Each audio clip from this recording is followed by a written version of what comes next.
All right, getting into the Yamaha Grizzly 350 carburetor. I've got the carburetor off at this time.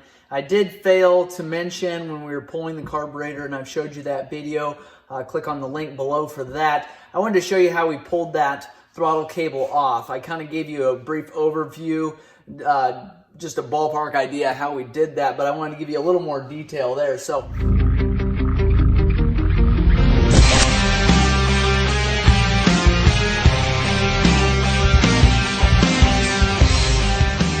I got the throttle cable here. Obviously the thumb attachment is still on there, so the cable is just wound up here. So since this is already off, I'm going to show you how to install it, and then I'm going to show you how to uninstall it. So grab it there, and this is all when you order the throttle cable. Obviously it's not going to have the housing here, but it is going to have this entire assembly here. It's going to have this boot. It's going to have this larger nut here, kind of an adjustment screw there, and then it's going to have a vinyl cover, the cable, and an end like this. Now, may or may not come with a brass fitting that looks like this, and I'll show you why you're going to need this here in a second. Okay, so going to install it here, we're going to push that in just like that. Now what you can do, you can take and actually start screwing in this nut here onto this post. That's going to give you a little more free play in the cable. You do want to make sure that you've got your cable end sticking out here, because you're going to need that here in a second. But screw this on. You can see that the farther you screw it down this way, the more slack it's going to give you on this end. Now you're going to be able to get this end piece on whether you screw it in or not, but this just gives you a little more slack there. Now take your brass fitting here, take and slide that on. Should hook right onto the end of that cable there. You should be able to see that. Now what I like to do is take my finger and twist this all the way as loose as you can. So what you're doing is opening up your butterfly, and I'll show you that when we get into the Carb Clean. Use a finger there, or a screwdriver, or a pick or something to push that cable back, and then you want to try to get this brass fitting into place there. Once you get that brass fitting into place, then grab a screwdriver or a pick or something and push that cable into place. Then just make sure that that brass fitting is seated all the way. Now you can see there it's holding our butterfly open. That's not a good sign. You want to make sure it's not doing that when you're going to put it on the four-wheeler. Sometimes that happens just because this is wound up. So I can unwind it here. We'll see if that fixes our problem. Okay, it's not even all the way down yet. So I'm going to take and screw that down. Okay, you can see there we're still stuck open a little bit. We should have no gap there. Our idle screw should be what is adjusting our idle. Okay, this is the idle screw here. So just a quick, some details here on this carburetor. This is the idle screw here. You turn this clockwise, it's going to raise the idle. What that's doing is actually pushing the butterfly up. Now what we have here is a situation where this throttle cable is actually controlling the idle at this point because it is not allowing that butterfly to shut all the way. So I look over here on this side, cable adjust is not where it needs to be, obviously, because our butterfly is being held open off of this cable. So okay, we're going to take and loosen up this lock screw here, this lock nut. We're going to spin this in. That's going to give us a little more slack here on the cable. Now we can take this in a little bit. On the four-wheeler, you do want a little bit of gap, okay? You want a little bit of movement there before you start engaging your cable. So if we don't have any gap at all, you can feel right there, we've tightened up this cable again. There's no gap here. There's also too much of a gap here. Our butterfly is opening up, and that is what is controlling our idle. That butterfly there is open, and it should not be. This butterfly should not be controlled by this cable. This butterfly needs to be controlled by your idler screw, which is here. So we'll take and spin that back in. Make sure there's a little bit of play there. That looks good. Make sure we tighten back up this lock nut here.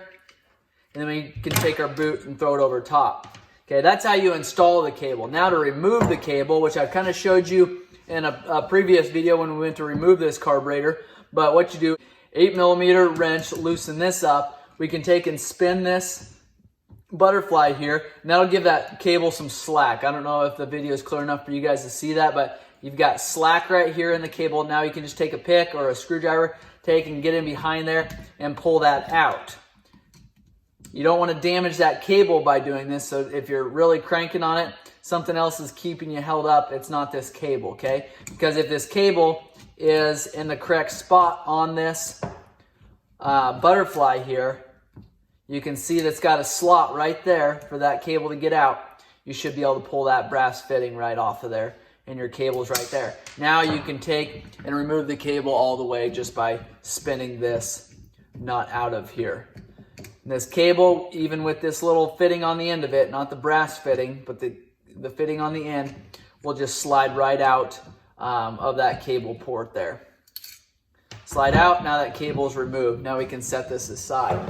Now this is the cover here. This O-ring should fit right on there. If it's a little bit big, what I like to do is set this in a windowsill, let the sun beat down on it, and that'll actually shrink up this red gasket here, this red seal. I've got a lot of people that tell me that they have a problem getting this to fit. A lot of times it'll look something like this when you're going to put it together, and you will not get that to seal properly. If you've got that much slack in this red O-ring here, you won't get it to seal properly. Let it sit in the windowsill maybe overnight, maybe for a couple hours. That'll dry whatever is on this seal out, and it'll shrink it down and allow you to get that on a whole lot easier. The plate there, it's got a tab right there. It's going to line up with that tab there. Set that on. That's going back together. A lot of times you won't do that until you've got it on the four-wheeler itself. Sometimes what I'll do is take a little grease, dab it on my finger there, dab it on that O-ring. That'll allow that to sit in place and not fall out, because if our carburetor's sitting like this and we try just sticking this O-ring into place there, it's just going to fall right out unless we're able to tip our carburetor a little bit. Okay, so set that aside until we're ready to go and put that on the four-wheeler. Now, to clean the carburetor, you flip this upside down just like this. Keep in mind where our idle adjuster screw is right here. And again, clockwise. So this is sitting on the four-wheeler like this. Okay, if you're sitting on the seat, we're sitting going this direction. Airbox is here. Engine side is here. Throttle cable's on this side. Choke is on this side. I'll show you that here in a little bit.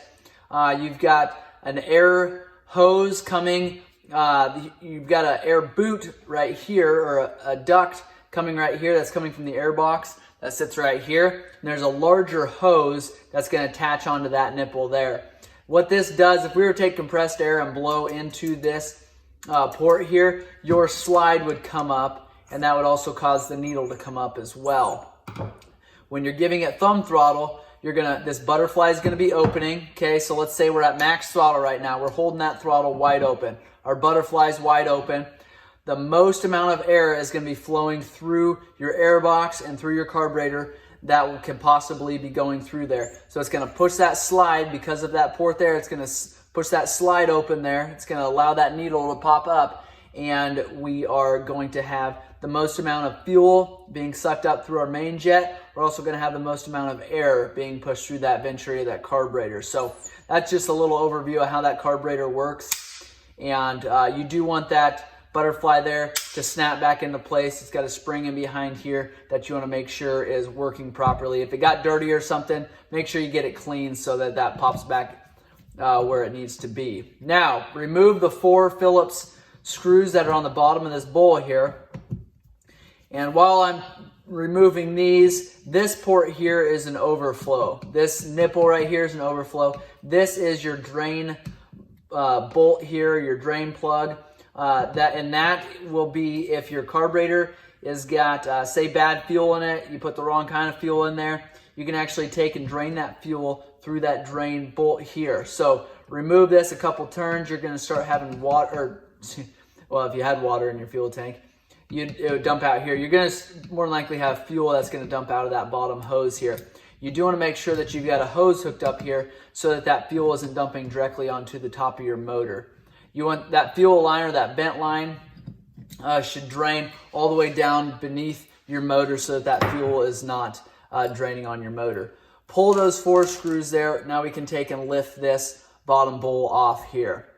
So we've got an O-ring here. If you order a carb kit, like I said, there'll be a link below for these carb kits here. You'll get an O-ring.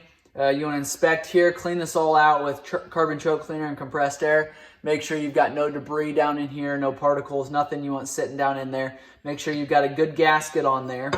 Okay, you've got this is your float here. Somebody had asked me to adjust the float. I can do that. I'll do that in a separate video, so those of you who aren't needing to adjust your float don't need to watch how I do that. But we've got our float here. This has got an adjustable tab here, so if you're needing to adjust your your float level up or down, you do that by this tab here. You adjust it, you take the measurement here, and I can get you some of those specs here at the end of the video. There's a screw right here, and you just need to take them, remove that. A couple turns will allow you to pull that pin here, which will allow you to pull that float. Also will allow you to pull this float valve, which is this right here. This is a float valve. This is a seat. This is a needle seat. This is a float valve seat. There's about 10 different names for it, but this is replaceable. A lot of times when you order a jet kit or a carb kit, and I'll get you one that includes the needle and seat here. A lot of times the reason why you're rebuilding the carburetor is because of the needle and seat. If your four-wheeler is constantly leaking fuel, if you've got a puddle of fuel underneath of your four-wheeler when you walk into your shop every morning, this is your problem right here. You've got a rubber tip on the end of here, and between your rubber tip here and this orifice here, these wear out and you have potential problems for leaking fuel. What is happening is this bowl that's here, obviously the carburetor is going to be sitting upside down like this, so your overflow tube that is here is actually going to allow fuel to come up, run down your overflow tube here. It's going to come out your bottom nipple here. So if your float valve is not functioning properly, it's broken or it's stuck open, fuel is going to be in here. It's going to come out this port here. It's going to run down. It's going to come out that bottom nipple there. So that is why it's important that you've got a good needle and seat on there. Make sure that there's no dirt or debris stuck in there. Fuel coming from your fuel tank and your fuel petcock is going to come into this port here. It's going to come down. It's going to drain into this orifice here, your seat, and by your float opening and shutting, it's going to allow this needle to lower and raise and shut that fuel off if it needs. That's why it's important that you have these floats adjusted right, so that you're not getting too much fuel into your bottom bowl here, because that excess fuel is going to just drain through your drain plug there. Now, if for some reason this is plugged, or you decide that you've got an open hose on the bottom here and you think you need to run a screw up in there to plug it or fill it with a nail or something, what that fuel is going to do, it's still going to overflow into this area here, but it's actually going to come up through your jets here, and it's going to drain into your motor side tube, and it's going to go directly into your engine. That's why it's important you've got your overflow tube and make sure it's functioning properly. Keep that in mind. We've got our main jet here. This is the largest of the three jets. We've got our secondary main, and then we have our pilot jet. To remove those, a lot of times what happens when you remove your main jet is your main jet holder comes with it, and that's okay. It all needs to be cleaned out. You make sure it's all free of any dirt and debris. So it doesn't matter if it all comes together or not. The important thing is that you clean it really well. You want to be able to hold this up to light. You want to be able to see completely through it. If there's anything stuck to the sidewalls or anything in this jet or this main jet holder here, you want to make sure and get it cleaned out. Same thing for your secondary main, which is here, and that's going to be a little bit smaller orifice jet. And depending on riding condition, I'm not going to give you jet sizes because it depends on a lot of variables. Riding condition, your altitudes, what you have done to your four-wheeler, that's going to change your jet size. I don't want to lead you astray there. By having the wrong size jet in your four-wheeler, you're going to either make your four-wheeler run too lean or too rich, and you don't want that to happen. Either one of those is a bad situation, so make sure you have your four-wheeler adjusted correctly. If you want, leave comments below. I can try to get you some of those specifications for your riding altitude. It does get time consuming for me to check every single person's comment on that. So try to read through there, try to comment on your own altitudes, but try not to use multiple ones of the same altitude, kind of the same. If you got a stock four-wheeler, you're riding at this altitude, it's going to be probably this jet size. Also, another test you can do is check your spark plug, pull your spark plug, look at the color of your spark plug, and that kind of determines if you're running rich or lean.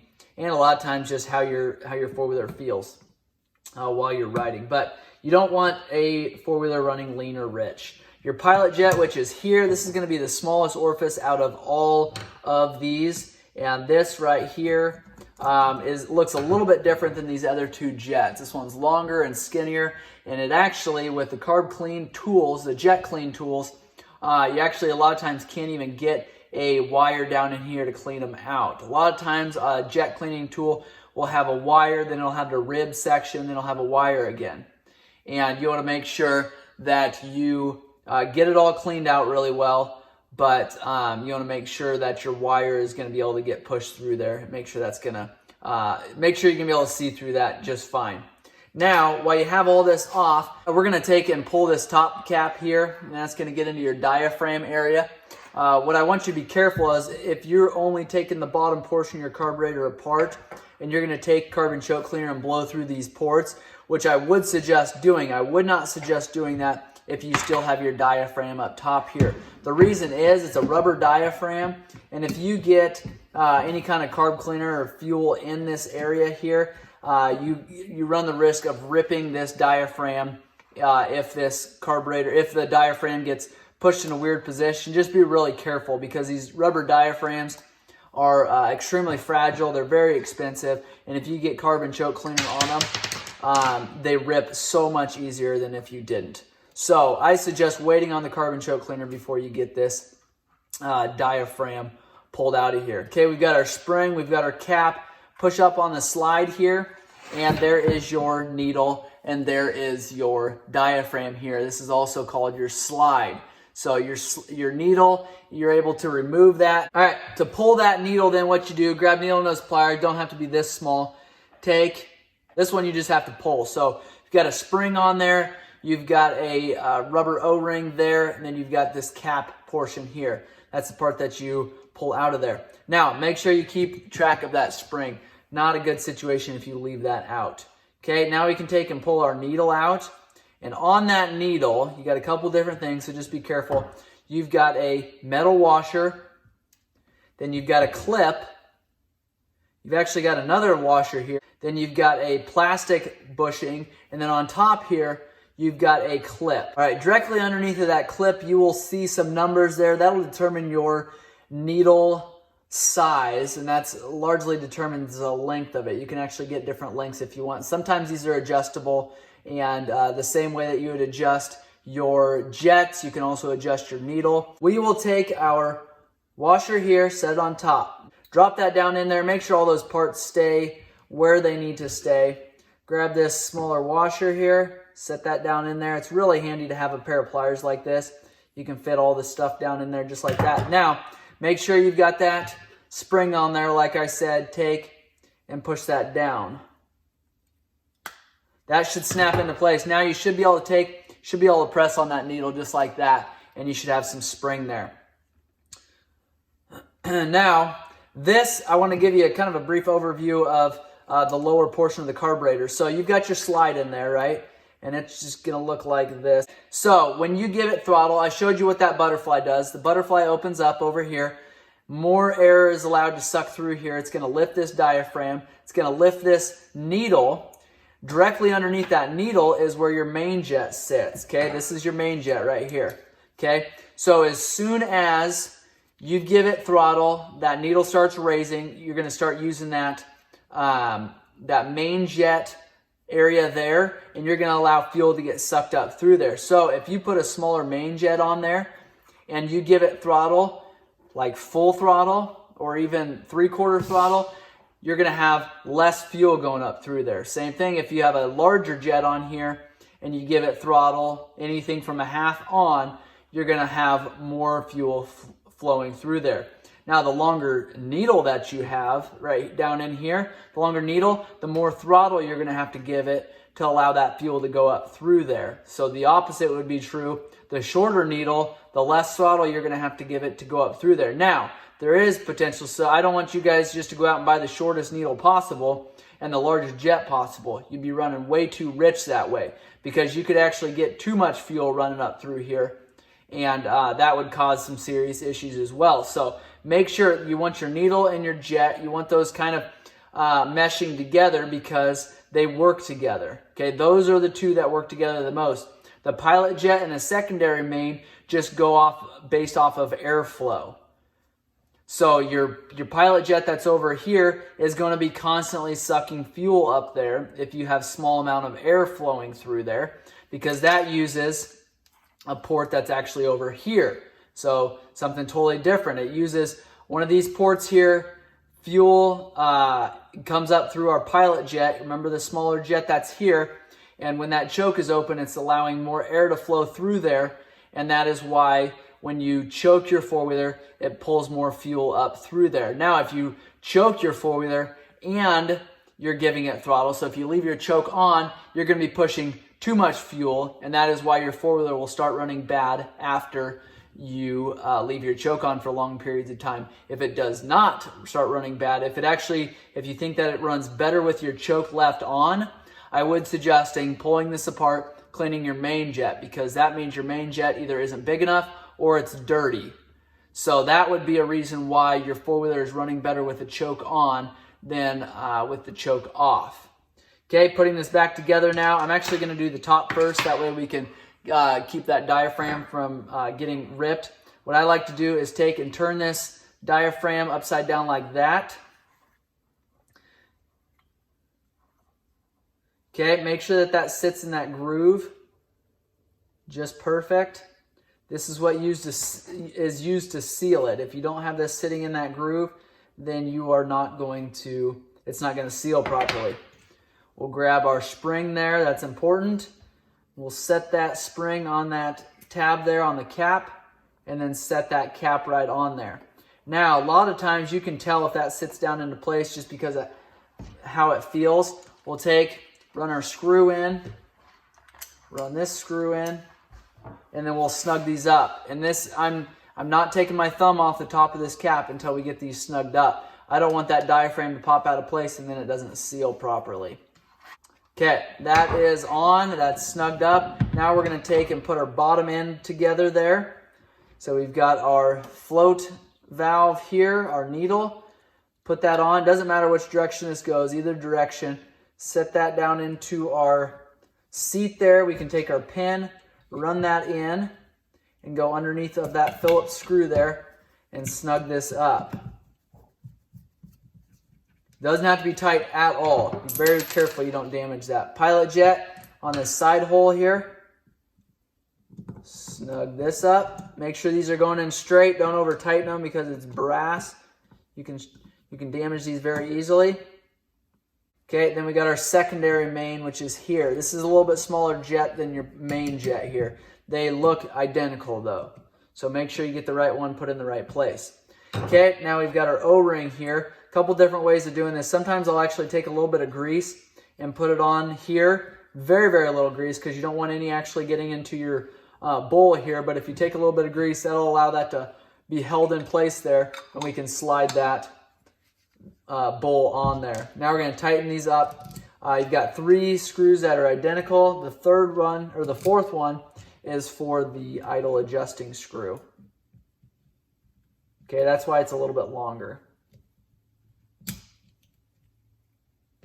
I'm going to snug these up here because I'm trying to hold this bowl into place so that that O-ring doesn't pop out of place, kind of like up at the top there. All right. All these are snugged up. Now I get a lot of questions regarding this brass cap right here. It's got a hole in there, and a lot of people wonder what in the world that's for. All right, going back together then, I've showed you how to put that cap on there. I've showed you how to put the throttle cable on. The choke assembly here, I've got this handy here. I can show you. It's just, you got the plunger. To remove that, just go ahead and slide that out of the groove there. You've got your spring, you've got your cap there. So putting this on, typically you don't do this until you get to the four-wheeler, but a lot of times you just slide that into place there, push it in, and then just take and slide that in just like that, and then put this cap on there. You do want to make sure that your cap is on there straight. Make sure you're threading it in evenly so that it doesn't damage any of the threads there. Okay, we're not going to put the choke on until we actually get the carburetor on the four-wheeler, and I have showed you how that process works. Check my video links below.